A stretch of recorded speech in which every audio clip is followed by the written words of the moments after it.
80 گز لمبی 50 گز چوڑی 3 منزلہ کشتی تھی. 100 سال لگے بننے میں.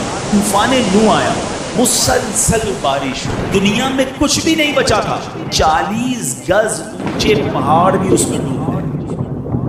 اللہ کی طرف سے حکم دیا گیا کہ اے نوح اب کشتی تیار کریں. کمال یہ تھا کہ حضرت نوح علیہ السلام اس ملک میں تھے کہ جہاں لینڈ لاک کنٹری تھی, کوئی سمندر ہی نہیں تھا, اور آپ کشتی بنا رہے ہیں.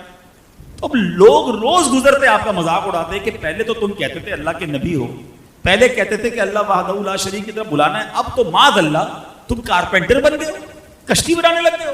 مذاق ہو, کشتی کا کرو گے کیا جب ہمارے ملک میں پانی ہی نہیں ہے؟ مگر آپ کو رب کی طرف سے حکم تھا. اچھا, پہلے تو آپ نے اس کو بنانے کے لیے ساگوان کے درخت اگائے, اور وہ 100 سال لگے ان درختوں کو اتنا بڑا ہونے میں کہ جتنی لکڑی کی ضرورت تھی. 100 ایئرس تک تو پہلے آپ نے درخت اگایا.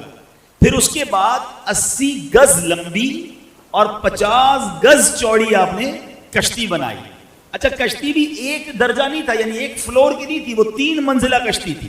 آپ نے اس کے 3 درجے بنائے, کیونکہ نچلے طبقے میں پرندے اور حشرات الارض کیڑے مکوڑے جو ہوتے ہیں, درمیانی طبقے میں یعنی فرسٹ فلور پر چوپائے, اور پھر اوپر سیکنڈ فلور پر مومنین, اور خود حضرت نوح علیہ السلام نے اپنے لیے اور مومنین کے لیے جگہ بنائی. یعنی 3 فلور کی یہ کشتی تیار کی گئی. 100 سال لگے یہ تاریخی کشتی کو بننے میں.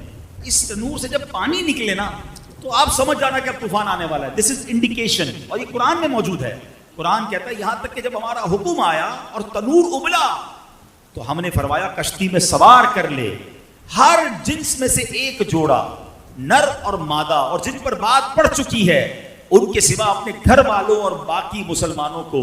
اور اس کے ساتھ مسلمان نہ تھے مگر تھوڑے. 40 دن تک مسلسل بارش ہوئی, دن اور رات نان اسٹاپ, موسلا دھار. یعنی لفظ موسلا دھار بھی تھوڑا ہے, یعنی بارش بھی کتنی ہوئی کہ فرمایا کہ زمین جگہ جگہ سے پھٹ گئی, اور زمین کے اندر سے بھی پانی کے چشمے پھوٹے. اور اللہ اکبر, اتنا پانی آیا کہ 40 گز اونچے پہاڑ بھی اس میں ڈوب گئے. یعنی دوسرے لفظوں میں دنیا میں کچھ بھی نہیں بچا تھا, پوری دنیا میں پانی تھا اور بڑے بڑے پہاڑ بھی ڈوب گئے تھے. اب ایک کشتی تھی جس میں 80 مومنین تھے, اور جانوروں کا, پرندوں کا, چرند کا, درندوں کا, حشرات الارض کا ایک ایک جوڑا تھا. ٹھیک ہے, یہ اللہ کی شان تھی. اب آئیے, جب طوفان آ گیا اور آپ نے سب لوگوں کو سوار کیا, تو اب آپ کی ایک بیوی تھی وائلہ جو کافرہ تھی, اور آپ کا ایک لڑکا تھا جس کا نام کنعان تھا. یہ دونوں کشتی میں سوار نہیں ہوئے, اور یہ دونوں طوفان میں غرق ہو گئے. طوفان آ گیا, ساری دنیا غرق ہو گئی.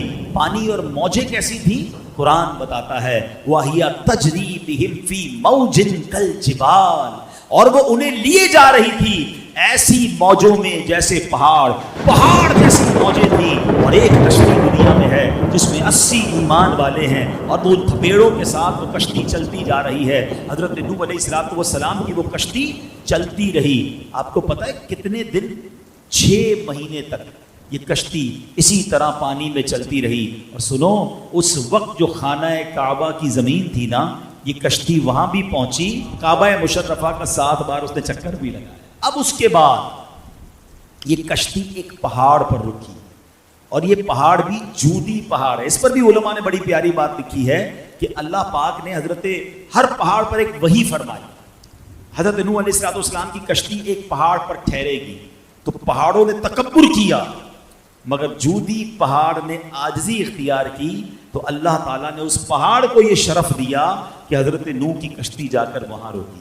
اب اللہ پاک کی طرف سے حکم دیا گیا زمین کو کہ اے زمین, جتنا پانی تجھ سے چشموں کی صورت میں نکلا ہے وہ سارا پانی تو پی لے, اور اے آسمان تو اپنی بارش بند کر دے.